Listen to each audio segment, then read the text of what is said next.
This is the intro, but it's also for a newspaper, I guess. Get it while the newspaper episode is hot. Okay, have fun, everybody. Sports cool. Hit you with a fresh new haircut. Oh, you know, or whatever. So it's the handsome Fan2Fan Detroit podcast this week. They've been waiting for it, and they finally got it. Yeah. Women have been asking, when are they going to get handsome? And the answer is today. Today is the day. Today, man. I mean, there's nothing we can do to change it. It just as soon as the haircut comes, it's like, all right, well, they're going to get 500 views now.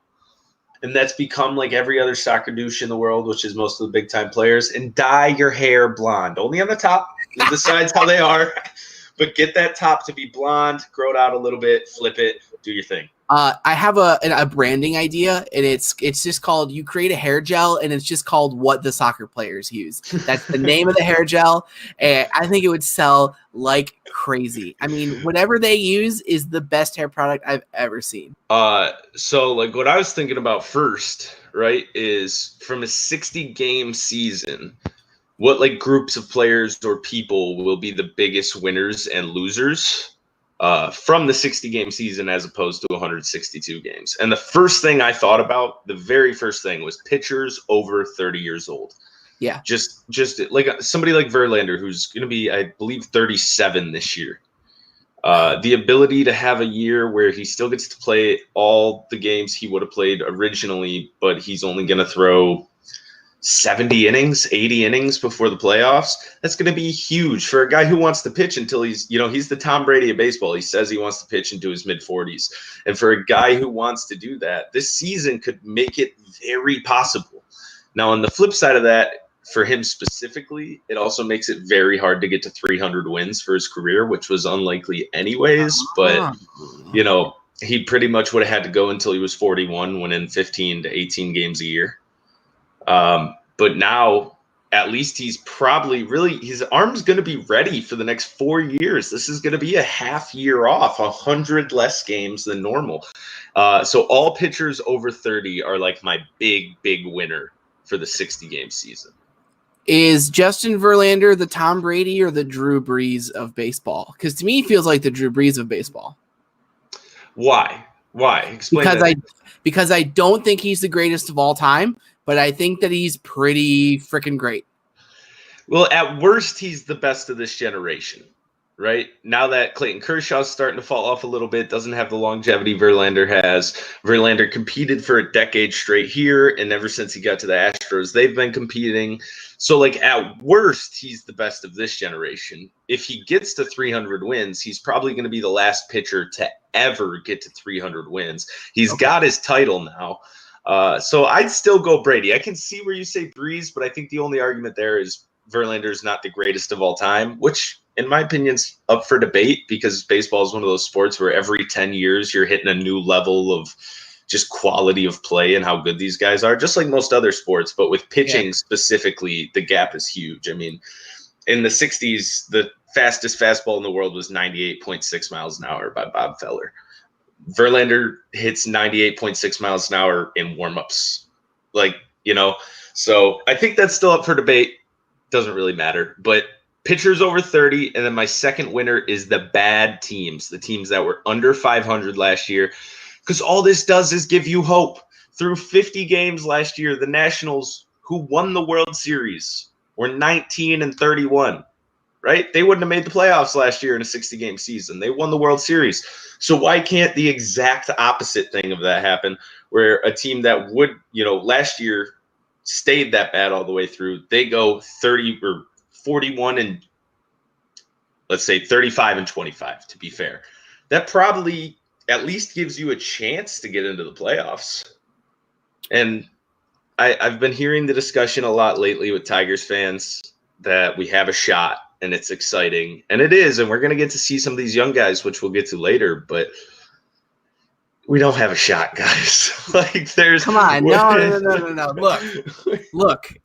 I'm gonna do the irresponsible thing and advocate for hope.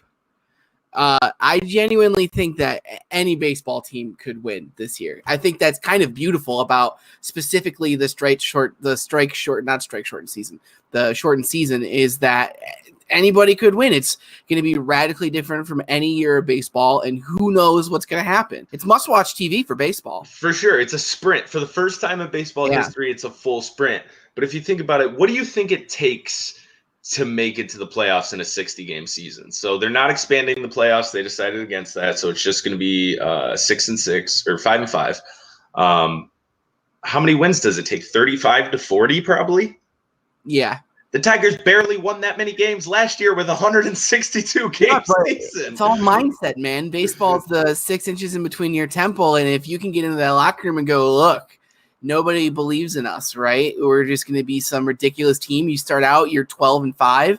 All of a sudden, who knows, you know? You're right.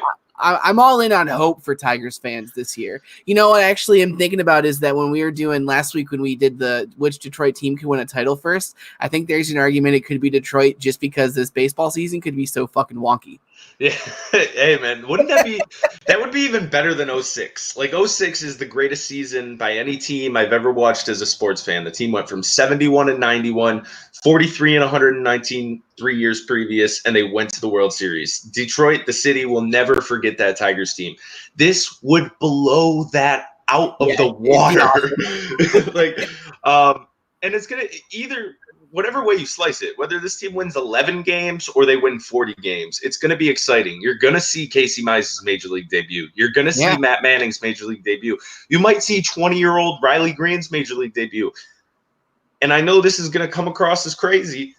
If by game 40 of 60, Spencer Torkelson is playing 3 out of every 5 games, I will be 0% shocked. He's going to force his way into this lineup. He's that good.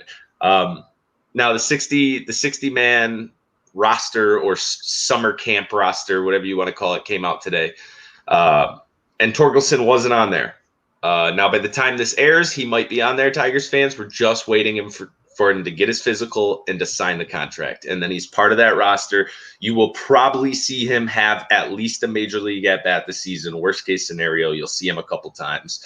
It's gonna be fun, man. There's I wrote down my biggest losers for the 60-game season, right? I have minor league hitters, which I think that's for obvious reasons. You just won't get the at-bats. And then old head baseball fans. There's going to be a universal DH, and it's 60 games. I don't love the DH in baseball. I accept it, and I accept this rule. But I prefer no DH. Because it's, you know why? It's because I grew up watching National League Baseball. I mean, I don't think that there's any logic behind either side of that argument. It's just what you grew up with. That's what you think is better. I personally just don't want to see a guy in the lineup who's going to hit 111. It just is a waste. And I get it adds an extra layer of strategy. You got to be doing double switches, and you got to know when to use your bullpen a lot.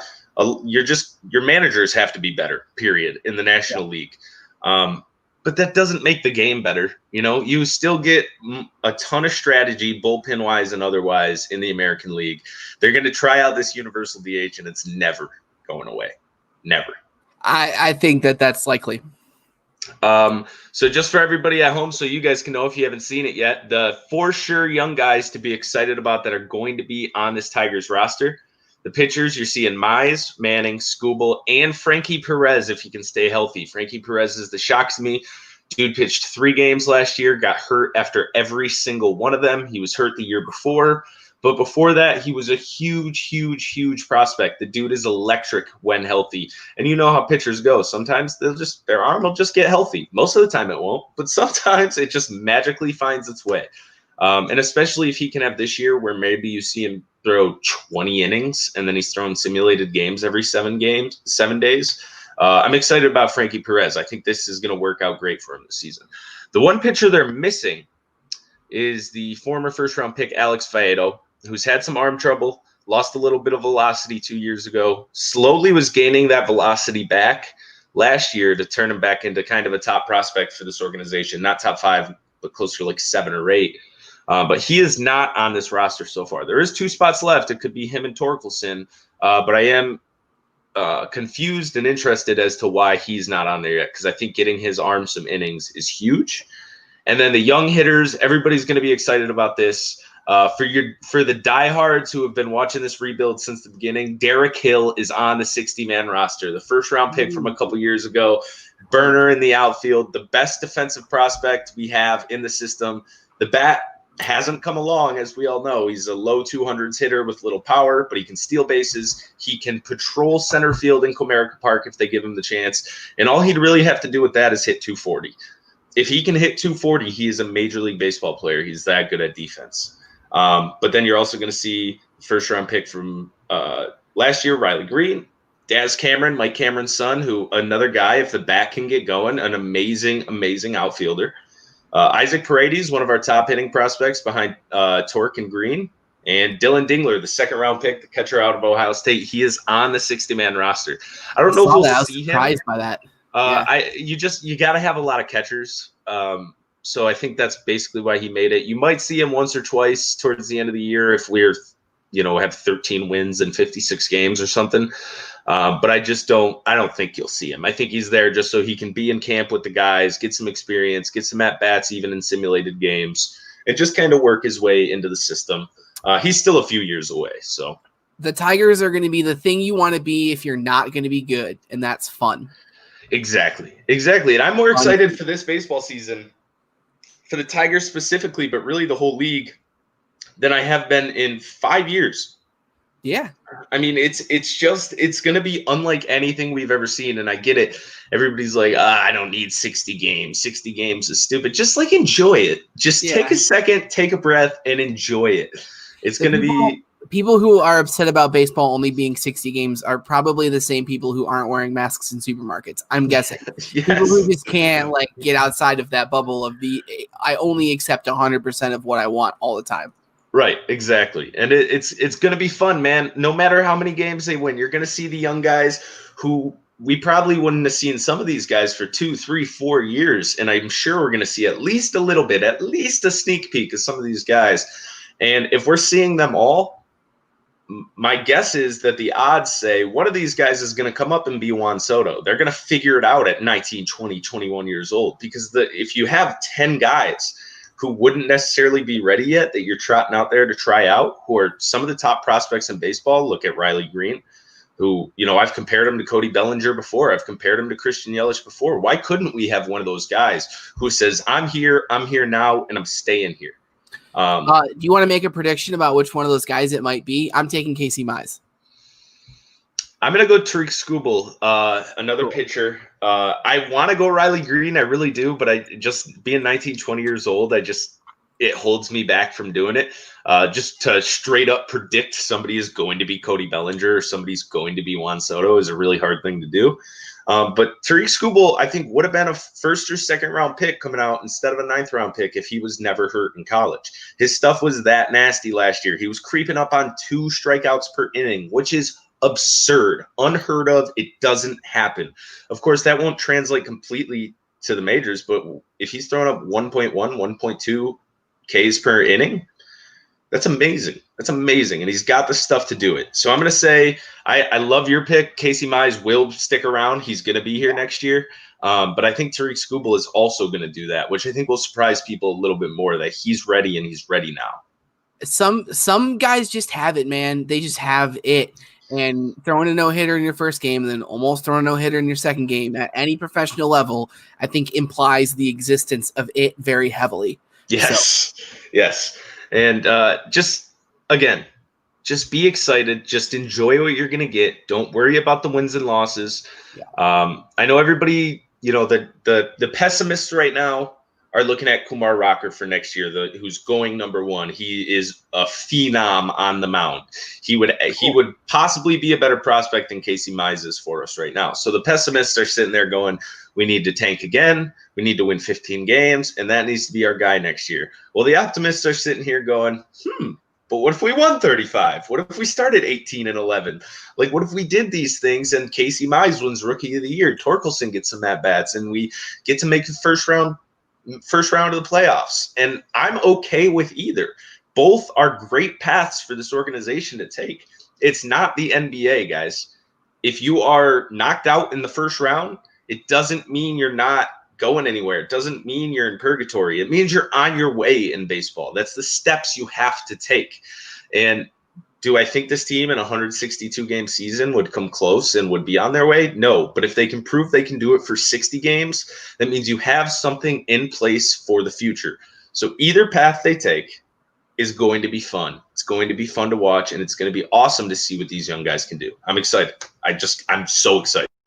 I know that like you and I are believers in pessimism, I think, in sports in a lot of situations, especially as it relates to basketball. But I don't see any reason why, if you're a Tigers fan, you would want to actively choose pessimism right now. I mean, of all the options on the table, it just seems like the least palatable to me. Sure. Okay, let me ask you, is this guy the biggest, most recent pitching prospect I remember was Strasburg coming out. Everybody knew Strasburg was going to be it. He was going to be the number one pick. Is this guy a bigger or a smaller prospect than Strasburg? Smaller, but Strasburg was have fun. Yeah. Strasburg was just like, I don't know if that's quite fair, because Strasburg is the biggest pitching prospect I've ever seen in my life. I never thought a baseball prospect would get the reaction he got, where when he gets called up, they're airing it on ESPN. They're making room for him. Like, that happens in basketball. That happens in football. It doesn't really happen in baseball. It's happened for two guys over the last decade, both Nationals guys. It's happened for Harper and Strasburg. Do I think he could be easily as good as Strasburg is right now, which is a $300 million pitcher? Yeah, I do. I think the potential is that high. But I just don't know if tanking's worth it in baseball ever. And what people seem to be forgetting is, whether we tank or not, there's a pretty decent chance we're going to be the worst team in baseball. So just go for it. Just go for it. Speaking of tanking, okay. Hockey fans, perk your ears up for this one. Did you see what happened to the Red Wings? We're summoning you for a hockey segment. Yeah, it'll probably only last 4 minutes, but get ready. Yeah. Did you see what happened to the Red Wings in the NHL draft lottery? They got, I'm going to use hockey parlance, they got hosed. Big time hosed. And so did every other bottom 5 team in the league, by the way, as one of the teams in the qualifying round for the playoffs will have the number 1 pick. So how it's going to work, for people who don't know, is the qualifying rounds are going to happen, and then all the teams that lose are going to have another draft lottery with equal odds. But one of those teams will for sure have the number 1 pick. Why can no sport but basketball, and I'll save my thoughts on them hiring local law enforcement to protect the bubble, but why can no sport but basketball ever get anything right? Ever. Yeah, I don't sorry that we summoned hockey fans and then insulted them. But no. The hockey fans will agree with us. Screw Bettman. I don't get what the shit that is. I just don't get it. Kings, Senators, Red Wings 4th. Wait, Senators 5th? Ooh, that's bad for everybody but the Senators, who I suspect are looking pretty happily at what's about to happen. Well, and not to mention the guy who's predicted and will go number 1 this year, who I've done a little bit of research on, and I might still not be able to pronounce his name, but Alexis Lafreniere. Lafreniere is supposed to be a stud, an absolute stud, like a true cornerstone for your franchise. Probably like a year or less in the minors before you see him start to come up. So that sucks. So it looks like they're going to take a goalie, and again, with hockey names, give me a break. Yaroslav Askarov, which, yikes, from what I've learned, goalies in the first round are not common, and goalies in the top 5 are almost unheard of. However, people say this is the best Russian goalie prospect maybe ever. So I'm going to trust Stevie Y. I'm going to trust him. Everybody thought he reached in his first draft here, and now everybody's super excited about that pick. We mentioned it last week. So I'm going to trust him. I'm going to trust the young talent that the Red Wings have. And I really do think they're on their way. It sucks that they got hosed out of the first pick, but we're Detroit sports fans. Aren't we used to losing in the lottery by now? We haven't moved up in a lottery in the last 15 years. Not once. We haven't moved up once. The last time we moved up was in 2003, so we could select Darko Milicic with a pick that wasn't even ours. I wasn't gonna say that. I was gonna let that sit without having been said. But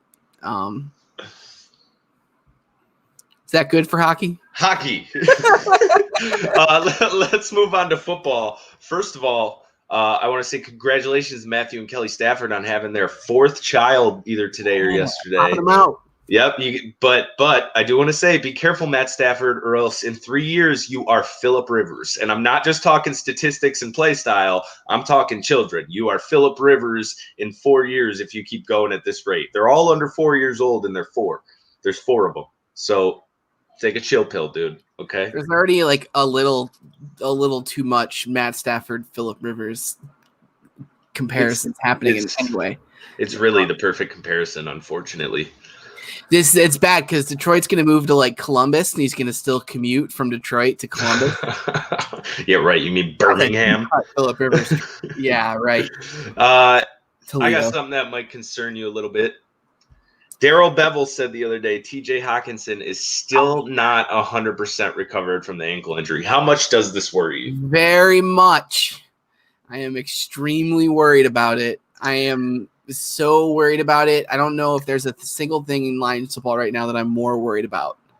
Yeah, and I guess if you're looking for silver linings, at least it's the ankle injury he's not recovered from instead of the head injury that he's not recovered from.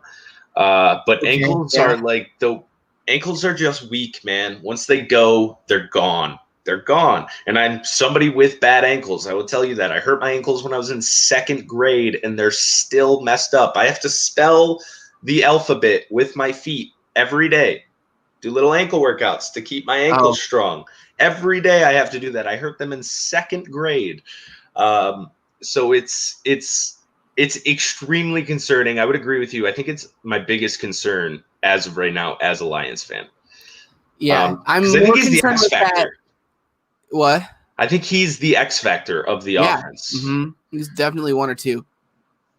I mean, they've got a couple other tight ends, so it won't be like the worst thing for the offense, but it'll certainly look bad. It's more concerning than the fact that our head coach might not ever coach in the NFL again after 16 games of football this year. Like that, it's more concerning than that to me. I would agree. Other than that, I mean, there's not much going on in football world. We're kind of in this lull where we're waiting for training camps. Obviously, Matthew Stafford has been organizing some workouts against the wishes of the NFLPA, which is fine. It's going to happen. Whether people know you're doing it or not, everybody's doing it pretty much. So he's get like your work in. The 30th person I've seen who's doing workouts right now. Everybody's doing workouts right now. Right. Against the strenuous objections of the NFLPA, sure. Let me just put this out in the open because I think it's the A1 football story right now. Is football going to happen? No. I'll tell you what's not happening. College football finishing. Is not happening. It can't. If you're not paying the guys, it can't happen. College football can kick till spring. You know, you can do that if you're college football. Oh, wouldn't that be fun? Yeah, I think it would be a lot of fun. I think that there's no reason if you're college football why you have to say now or 20 days from now we're canceling the season altogether. You can kick the can down the road a little bit and decide we're going to go back over this in December or January. And I think anything else would be irresponsible at this point than to just put a pause on it and go, whole teams are getting sick. Where are we going to go? Yeah, I think that's actually a great idea. I haven't thought about that yet. College football being played, let's say they started like mid-January, like right after when the national championship game would have gone to, and they're playing till what, like June? That's a blast. In my head, it's February till I'm not sure when. I don't know why. I don't have a particular reason why I feel like it's February. I guess that's just like where in my head I feel like the arc of disease is at right now, is that it won't be acceptable until February, but the only problem I have with going back that far, the farther you go back, the more tough it gets, because then you got to start thinking about the following season and when are you going to start that? And it's football, so you really have to start thinking about injuries. Guys can't play, 25 weeks of football in 50 weeks. You just can't do that. But the NFL might start. I really don't see it finishing. Once October and November come, and from everything I've read, that's when it's really, really going to get bad again. Not that it's not right now, Arizona, Florida, Texas. But come the colder months, it's really going to pick up again, which is pretty terrifying. And I'm not going to put anything past the billionaire football owners of just saying, get out there and go play. I don't care if you all get sick. But I would be shocked to see a full NFL season happen. I would be very shocked to see a college football season even start. If only there was some way that college football players could be represented. Some congregation of a large number of players, maybe with like some lawyers. You could put them all together, like the way that states come together to become one. What's the word? Union. Yeah. Okay. I don't know. I don't think it'd work. Speaking of, I'm gonna keep shouting about college football union until it happens. Do it. Keep screaming. It's crazy. It's the combination of the sport, the age of the athletes, the ease at which people like that can be. I don't know what the right way to say this is, but influenced from the outside by their surroundings. People. The fact that you're not allowed to have a job, money, classwork, all of that stuff. So. You're working between school and football. You're working 65, 70 hours a week if you're a college football player. Pay the fucking kids. Pay them. Or at least, like, don't subject them to disease, please. Like, I don't think I'm asking for a whole lot. Can we just not get them sick so they die? That's, I think, an absolute floor minimum. Yes, that sounds fair. I don't think Mark Emmert would agree with you. They're going to name that new Texas Tech stadium after COVID, and they're not going to give the kids a week off. A classic case of giving us everything but the thing we're asking for. All of a sudden, you're going to go on Twitter after the show goes up, and you're going to have in your DMs, well, they get a free education, and I still have to risk my life for COVID. It's going to be bad. Do it. If please, I will snap on you. I'm speaking directly to the public. You're welcome to try to do that. All right. I know you were speaking to the public there, but that you felt like you were gazing into my soul, and it got the point across. So my mother is a medical assistant in Florida, and I've just had it up to here with that shit. Also, so speaking of like Florida, kind of in its COVID situation, obviously basketball, we're starting to see some players drop out a little bit. Nobody huge, no A1 All-Stars yet. Davis Bertans of the future champion Spurs is sitting out for contract reasons because he's up for a big contract extension in the offseason. I think that's the highest profile name I've seen. Somebody from the Phoenix Suns, but I can't remember off the top of my head who it was. I didn't see anybody on the Suns. I've seen Avery Bradley. I saw Wilson Chandler today. I saw that one. I did not see the Suns. Oh, it was maybe one of the Lopez brothers or something. But there's a couple of players are starting to drop out. I was listening to the Zach Lowe podcast, the Lowe Post, I think quintessential basketball podcast, if you're a big fan. And he was saying that he knows firsthand that there are many more athletes who have tested positive than have been announced. Yeah, and that's going to be the hard part, right? Especially being that they're going to the hottest of all hotspots to play in this bubble.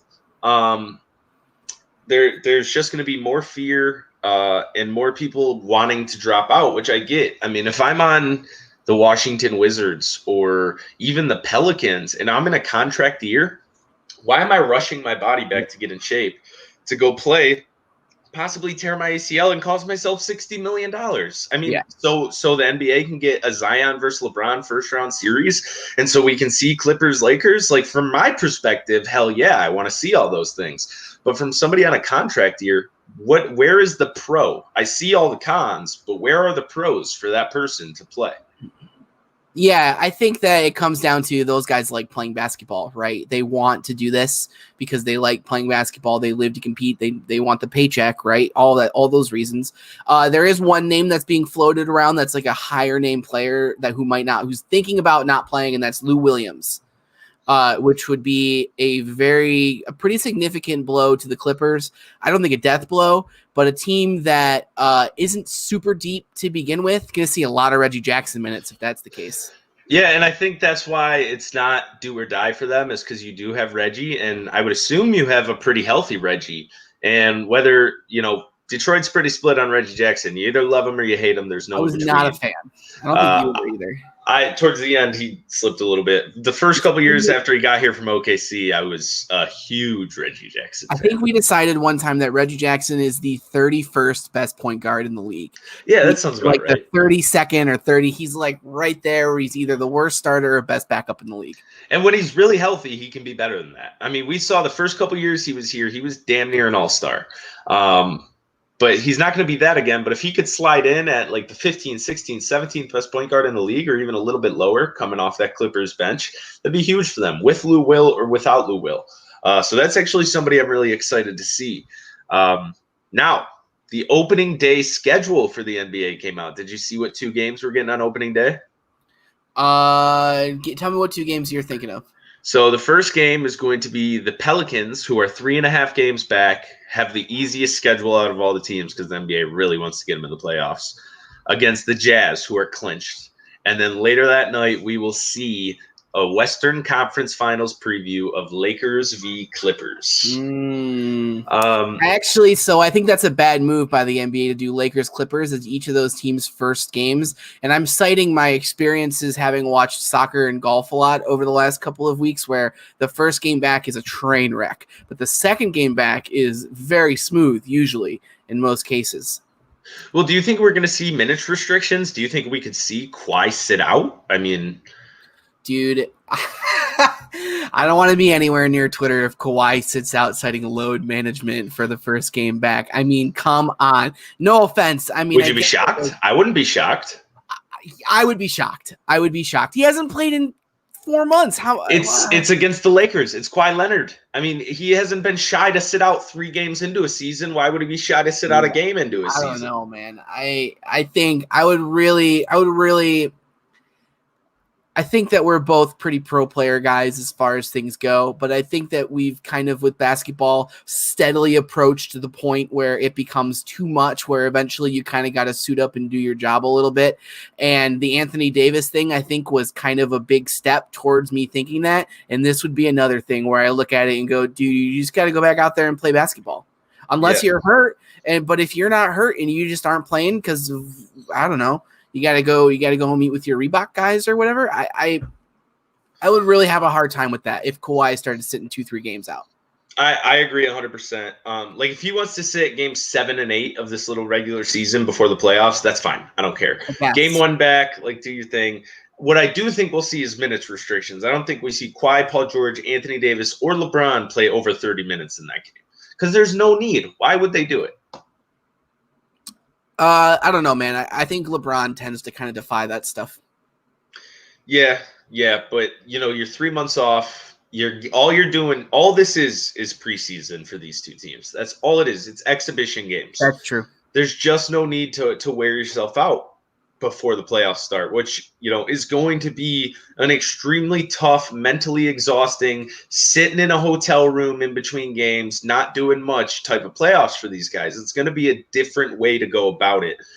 So I just think they need to get themselves as mentally and physically prepared as possible. If I'm one of these 2 teams, none of my top players are playing a minute more than 34 minutes a game for one of these 8 games. Not once. I think that makes sense. I mean, only playing guys 30 minutes a game makes sense to me. I think that's kind of similar to what soccer has tried to do when it's come back with 5 subs, right? You got to give the guys a chance to come off and rotate and get their match fitness back, so to speak. Does J.R. Smith make a difference? Nah, I don't think so. No? Wouldn't it be cool if he did that? I mean, like, not that J.R. Smith's a bad player. He is now, I should say. Now he's kind of a bad player. If you weren't on an NBA team after all this time and now you are, I think that says something about. He'll fit his role, though. He knows how to play with LeBron. I'm going to read you this Pelican schedule because it really is just the NBA couldn't have made it more obvious what they're trying to do here. So they get the Jazz and the Clippers to start. Not the easiest start ever. But then the next 6 games, Grizzlies, Kings, Wizards, Spurs, Kings. Like seriously, they're trying so hard. And I hope it works. I don't care if the NBA is kind of fixing stuff to try to change who the 8 seed is. I really don't. If they were doing it, to change who wins the Western Conference Finals, I'd probably care. But seeing Zion versus LeBron in the first round would be awesome. It would be freaking awesome. So though it might not be the best look for the NBA, I hope it works. I guess I'm okay with it. I don't really have a strong opinion about the 1 versus 8 seed in the Western Conference. If they want to fix it for the Pelicans, I mean, they're welcome to. Yeah, and by the way, Ja versus LeBron would be cool as well. Like, I'm okay with seeing Ja Morant versus LeBron as well. That's fun, too. It's just not Zion versus LeBron. I mean, I think the Pelicans are probably a better team in general. I just think that there's more talent for that team anyway. I don't think they need the bump is what I'm saying. Yeah, if Zion was playing this whole year, they'd be 3.5 games better right now than I agree wholeheartedly. Let's talk Eastern Conference playoffs right now. Okay. Is there a team or teams, give me them all if you think there's more than one, that can beat Milwaukee and make it to the NBA Finals? So I kind of am going to view some of this through that same baseball lens where it could get wacky. So you kind of have to like think a little outside the box about what could potentially happen. I actually think that the 76ers, if they get hot in the right moment, could be a real serious matchup problem for them. They seem to have all of the right kinds of players. And if things are good and healthy and Joel Embiid is in shape, in shape, ready to go, and Ben Simmons is feeling refreshed. I know he's been working out with LeBron. I don't see why not. I like the Sixers. That's my pick, man. The Sixers could be the ultimate shit to sugar story over 3 months of not playing. They are built perfectly for Giannis. Everybody seems to forget this, but they have Ben Simmons, Al Horford, and Joel Embiid. It is really hard to attack the basket against the Sixers team, especially when they come into playoff mode. The Sixers are pretty clearly a team that doesn't give 100% effort every night. Every team in the NBA gives 100% effort when the playoffs roll around. Yeah. Every single one. They're the 6th seed right now. I think we'd see it in the second round if it was to happen. But that's my pick. I think Philly could compete, and I'm not selling all my stock on Toronto yet. They're so good. And they have Pascal Siakam, which might be the ultimate kryptonite for Giannis. I know he's performed well against him, but he performs well against everybody. It's like when LeBron got asked how you stop Curry a few years ago. Same thing with Giannis. You can't. Period. You can't. But if you can hold him to 28, 11, and 4 throughout a playoff series, sure, those are big numbers, but it's not 35, 12, and 6 like we know Giannis could put up. So I'm not selling all my stock on Toronto, and I'm really buying in on Philly. I really want to see that matchup because I think it would be a sweet revenge tour for Philly to look at everybody and say, yeah, we're still this young and we're still this good. We're not blowing up the team. We're coming, and we're coming fast. Like that, I love it. I love that storyline. I don't know if I love the storyline so much that it's clouding my judgment, but I think it could be a really great series and really just finally Philly saying, look at us. Please look at us. Don't forget about us. Philly could very easily, I would say just as easily, go the other way and end up falling down to like the 7th seed, getting eliminated in the first round in 5 games, and everybody's gone next year. I would agree. But if we're talking odds, are there any other teams? Do you think the Heat could do anything? No. That team is just filled with so many good players and one player who approaches great. I don't even think Jimmy Butler is quite great. But if this was 2 years down the road where we're at prime Bam Adebayo, we got prime Duncan Robinson, we got, getting up there with Kendrick Nunn, then maybe. But as the team's currently constructed, the experience in the playoffs isn't there. I'm somebody who doesn't buy all the way in on this alpha dog Jimmy Butler style of basketball, especially when the playoffs come. So I just think the Heat are a little bit overrated. Eric Spoelstra did what he does and got them to 41-24 in the 4 seed this year. But they're not one of the best teams in basketball. They're just not. I think it actually kind of seems like the culture of Miami where they're, I don't know how much people know about this, but like there's like body fat, like BMI requirements to play for the Heat. Like they're dead fucking serious. I actually think that seems to have meshed well with Jimmy Butler's kind of alpha dogness. I think it's kind of a good match. I think that they could win a round. I think that if they draw a decent team, like a good matchup in the second round, they could win that too. That's a team that I'm curious about. I haven't decided how I feel about them, but I'm curious. I mean, I do agree. Like, as of right now, if the playoffs started today, they'd be facing the Pacers in the first round, and I would pick the Heat in the first round. But the second they run into the Bucks or the Raptors or probably even the Celtics or Philly, I think they're out of there. I think they can win a series. I like their odds in any series against a team that's not Milwaukee. Okay. That's interesting. I like they're going to be fast. They're going to play hard. I like Dragic, I think, a little more than other people. He's just an interesting player to me. Maybe even a little underrated again because of his contract. But I just think it's a great regular season team. And they're not built for the playoffs. Is there any team in the Western Conference that you kind of like, that you're kind of watching and kind of going, maybe? So there's one team that I think could have a shot outside of the Lakers and Clippers, and that's Houston, and it's simply because James Harden and Russell Westbrook. Before this happened, we were watching Russell Westbrook have the best stretch of his career. He might not have been putting up a triple-double, but he was efficient. He was scoring a lot. Harden was still able to put up his numbers. He was still rebounding and getting assists, just not 10 each a game. And if we could see that Russell Westbrook come into play where he's not taking 30 bad shots a game, he's taking 24 shots and 15 of them are good, mixed with James Harden, who's rested going into the playoffs, because I think that's something we've seen the last couple of years is Harden just kind of runs out of steam come the Western Conference Finals or the semifinals. They can play with anybody. Any team that has James Harden can compete with anybody in the world. And if those two got incredibly hot, anything can happen. Now, the team that I'm really excited to see if they could pull out a playoff round victory or if they could upset a team out of nowhere is the Thunder. They've been the redheaded stepchild all year, but they've overachieved like crazy. They're not supposed to be where they're at. They're the 5th seed right now, man. If I would have told you after the Harden trade that within the next 7 years, you're also going to lose Kevin Durant, Russell Westbrook. Oh, and by the way, you had Paul George and lost him too. But then the following year, you're going to be a 5 seed? What? That's absurd. And this roster is just so good and so deep. And Shai Gilgeous-Alexander and Chris Paul is like this awesome 1-2 punch that just knows how to play winning basketball. They just get it. Just think it's the Thunder, man. Chris Paul, Shai Gilgeous-Alexander, a couple of dudes who know how to play basketball.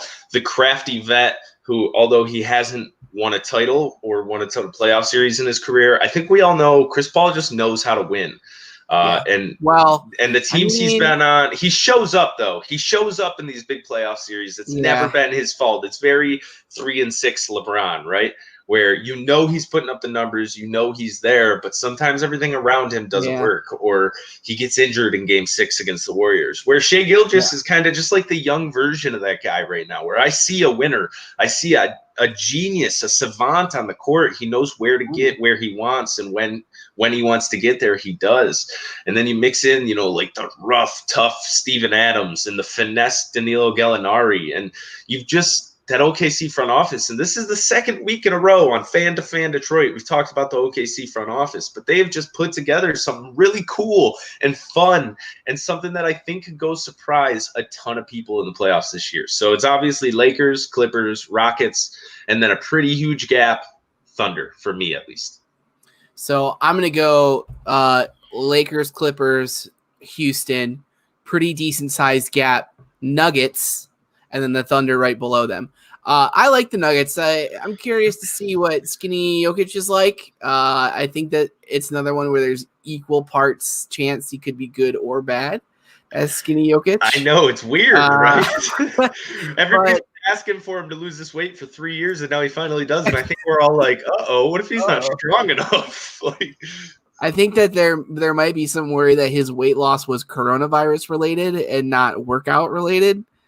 I hadn't thought about that. That's interesting. That's very interesting. Yeah, well, wait a minute. I don't want to start rumors. That's just like a thought that exists only in my brain. But they've got a bunch of guys, and Gary Harris was playing poorly, but I would say he's a pretty good chance to regress back to what he was playing like. They've got a lot of talent, as much talent as any non-Lakers and Clippers team, but it just hasn't always worked out for them in the big stage, But this is a little different. This might be a little different. They're a little more seasoned. I like the Nuggets. I like their players. They're just like kind of a goofy team like the Thunder, where they got a bunch of good guys, and it seems like they play well together. Well, and my theory of if your best player is not the primary ball handler, you can't win. And I think that even stands with maybe one of the best passing big men we've ever seen in Joker. I still think you need a guard or a small forward to be your primary ball handler all the time, who's an absolute star to really compete in the NBA playoffs. So that's why I just don't think I'll buy into the Nuggets until they either trim some of this fat that they have of like talented players, but just not that next level. They made a sweet deal. I think at the deadline this year with Malik Beasley and somebody else for a first-round pick. So that's I think that they'll be interesting next year too. The Nuggets are they're a weird team right now. They're here to hang. I mean, they're going to be around. They're going to be around for years, going to be competing. I just don't think they'll ever be able to get over that hump. I think the absolute ceiling for this team as currently constructed, or even close to as currently constructed, is a Western Conference Finals. And it's definitely not this year, but over the next few years. I don't think that you can win a title if Jokic is your best player. And I love him. I just think that he's your second player.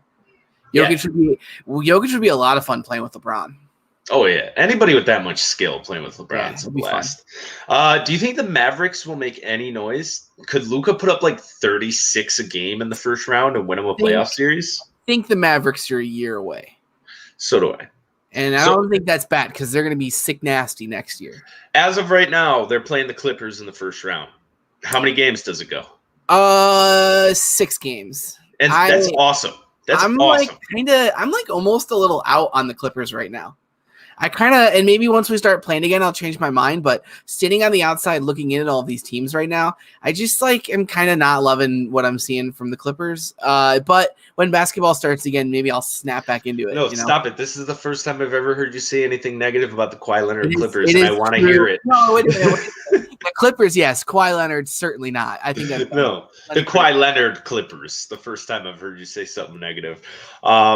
Yeah, and I mean, if the Mavs could push the Clippers to 6, that just shows how scary Luka is. Yeah, and I think that the player that how well they do depends on the most is Porzingis. Mm-hmm. What version of Porzingis do we get after all of this? Yeah, he's going to have to be like a 10 to 12 rebound a game guy if they want to push him that far. He's really good. He's going to be great. He's going to have to be kind of vintage Porzingis, I feel like. I got a question for you. Which NBA star is the next guy to try to be with the Knicks? The next guy to try to revive basketball in New York? I feel like the easy answer is Bradley Beal. Whoa, I don't think so. No? The answer is Giannis. There's no way Giannis goes to New York. There's no way. Giannis is so above that. Giannis is the guy who, by all accounts, carries around a notebook and takes notes when people tell him things. And he learns from the greats, and he appreciates the history of basketball, and he respects the veterans, and he respects where he's coming from and where he's going. And going to New York would throw all of that away. That he will not go play for the worst organization in the sport. I will bet my life on that. I think that your argument of he's a student of history of the game of basketball actually works in my favor, because what's the best basketball court in the world according to most basketball players? Madison Square Garden.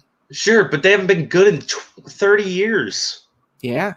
So I mean, I guess the one way they could get him is Giannis looks at it and he goes, I'm the savior. I will be nailed to the stadium. I am too talented to be held back by this guy, James Dolan. And I actually think that he could be. I came on this show last week and begged Giannis not to go to Miami. If the choices are New York and Miami, I will get down on my knees and pray for you to go to Miami. Don't go to New York. Okay. Don't do it. Don't go to New York. So you think Bradley Beal is the guy who's going to go to New York next and try to be the guy there? Yeah, I mean, they're going to have 5 guys go to New York and try to be the guy before they find the guy. You know what I'm saying? So originally they had their shot last year to actually do it right, and they missed it. So now we have to deal with the next 5 times where they don't get it right, and then they'll have their actual shot again, and then maybe we'll see. But it's the Knicks, man. New York fans, get ready for another 20 years of misery because it's coming. Oh, ouch. Yeah. Bradley Beal is interesting because I think he's made some interesting career moves over the course of his career, namely staying in Washington, not really pushing for a trade. It seems to me perplexing in this particular era of basketball, the way that players move so frequently and the way that they kind of command their own destinies as far as what team they're going to play on. So that actually would be kind of interesting that he would look around and go, screw it, New York, big city. Yeah, I mean, it can't get much worse than what he's going through now, right? Worst case scenario, It's the same thing as what he's going through now, but he's in New York instead of DC. Yeah. Like, that's the worst case. So, Bradley Beal makes sense to me. I don't know. I'm looking through the standings right now, trying to think of somebody who would jump ship, because I always think about this. Who's going to be the next star who's like, I need out? Is it going to be Cat? Is it going to be Embiid? Is it going to be Beal?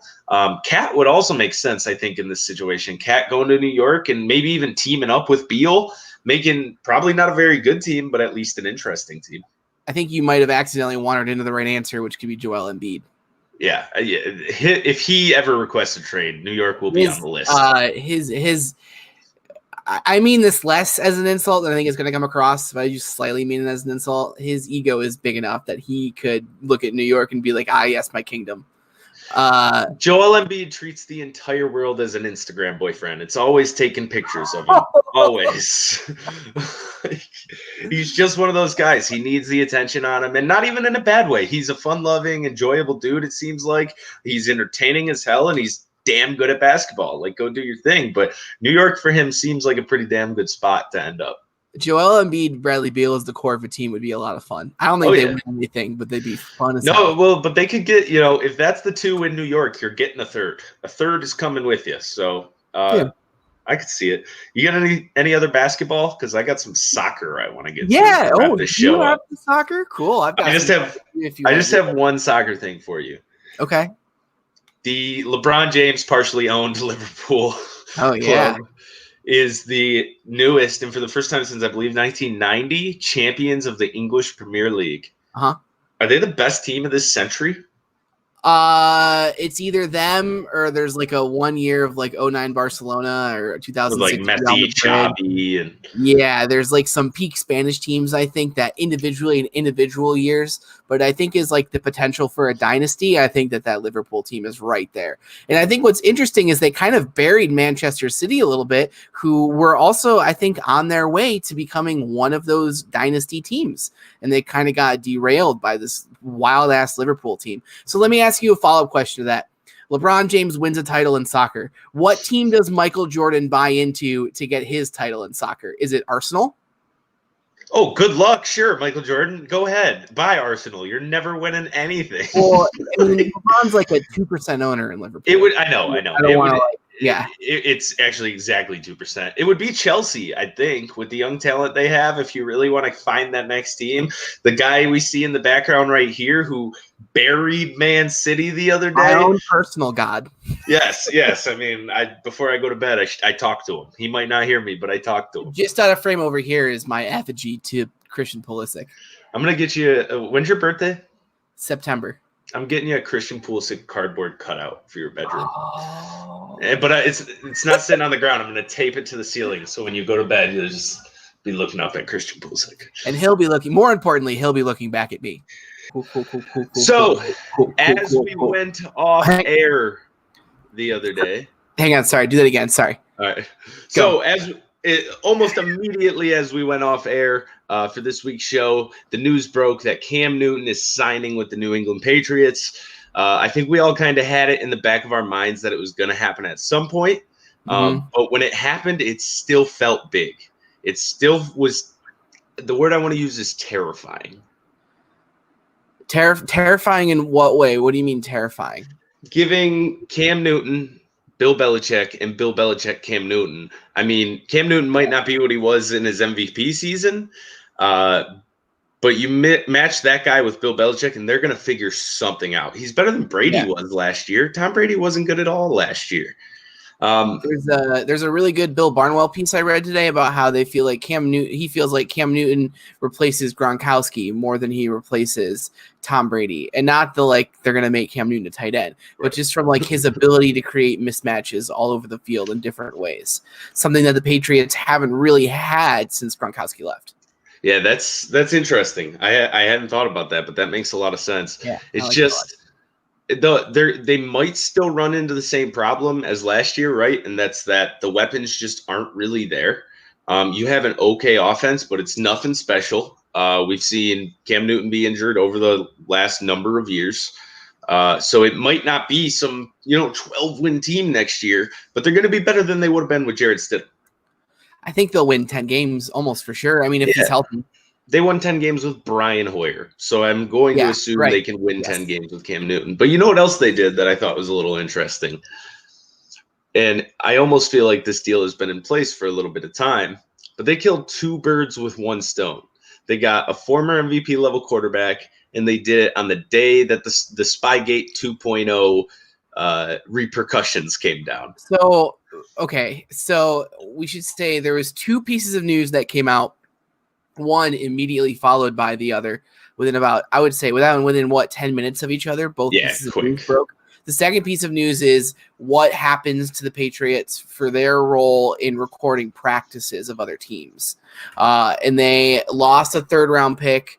Their camera crews, their home camera crews, aren't allowed to shoot anywhere anymore, something like that. And they are also fined basically a $1.1 million.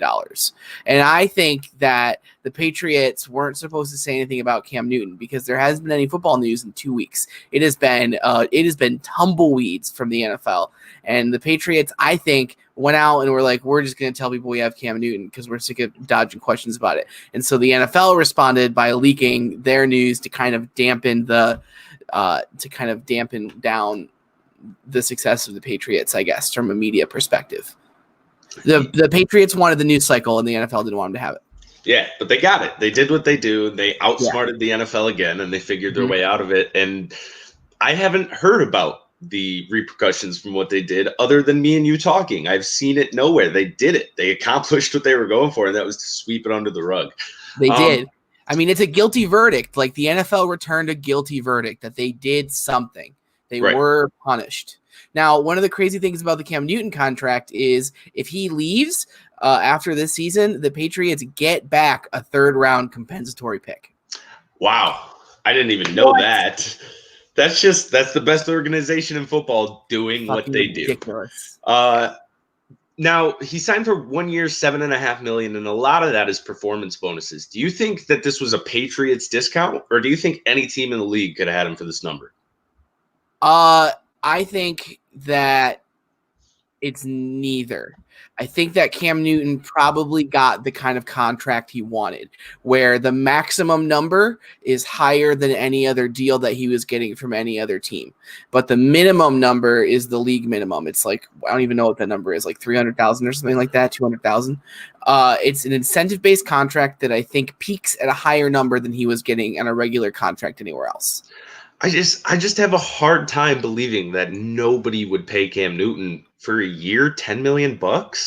I mean, we get back to like what team wants like a high end backup / kind of maybe weakened QB1.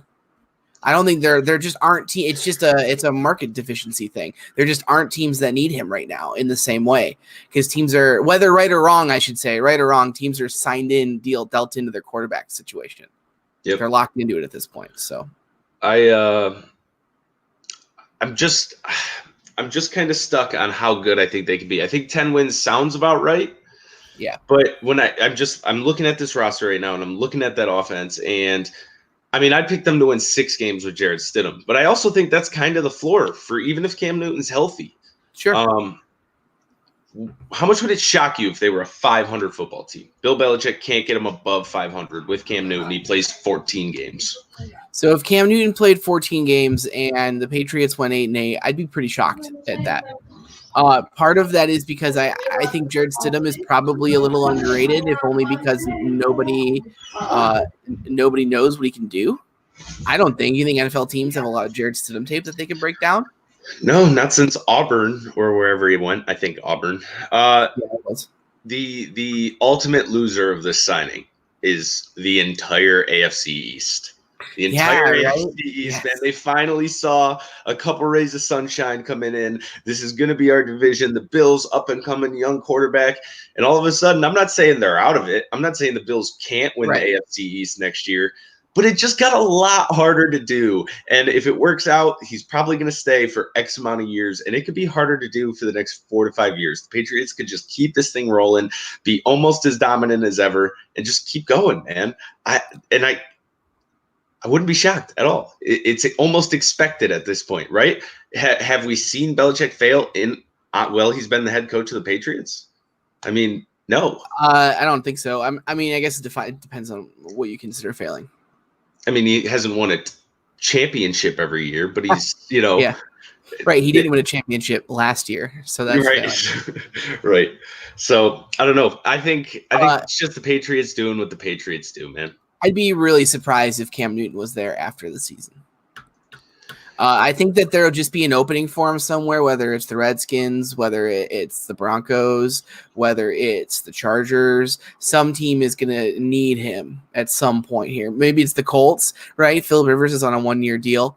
I think that there will be more places for him to go if he gets his shit together at the beginning of the football offseason. All right, let's just say Cam Newton is the 12th best quarterback in the league next year. The Patriots win 10 games, and then they go into the playoffs and win a game. That would be crazy. Do you still think he doesn't come back? Yes. If he's the 12th best quarterback, well, the Patriots don't pay for past performance. There's just no way that the Patriots are going to be able to pay him what he will then be offered. I mean, the Pats are going to have, I think I saw $86 million in cap next year, but that's at the cost of some very good players. So they don't overpay for things. They'll figure it out. They'll get Cam Newton when when Bill Belichick gets asked about not drafting a quarterback, and he goes, well, it wasn't a part of the plan. And then he gets Cam Newton anyway I'm sure it'll end up costing him $3-4 million. So yeah. No, I mean, there's really nothing negative you can say about what the Patriots have done here. It's incredibly high reward with incredibly low risk, and it's just the Patriots way. And I think you made a good point that they don't pay for past performance. So you've kind of flipped me. I do think this is probably the only year we'll see him there, but he's going to ball out, man. He's got a chance that this works out in the long run for the Patriots, at least for this season, that they're at minimum, a game out of the playoffs when the season ends. Or at maximum. I think that they're still, even without Cam Newton, a borderline playoff team until it's like the Spurs thing. Until they prove to me they're not a playoff team, I'm penciling them in the playoffs. I don't subscribe to that theory, so. Yeah, right.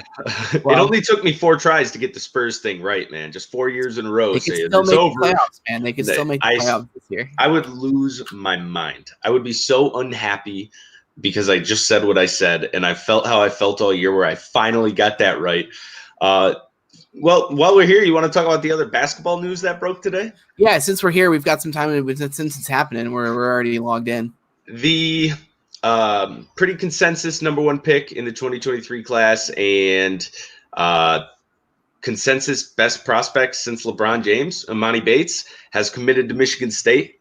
Mm-hmm. Now it's a really interesting commitment. 1, because he's still in 10th grade.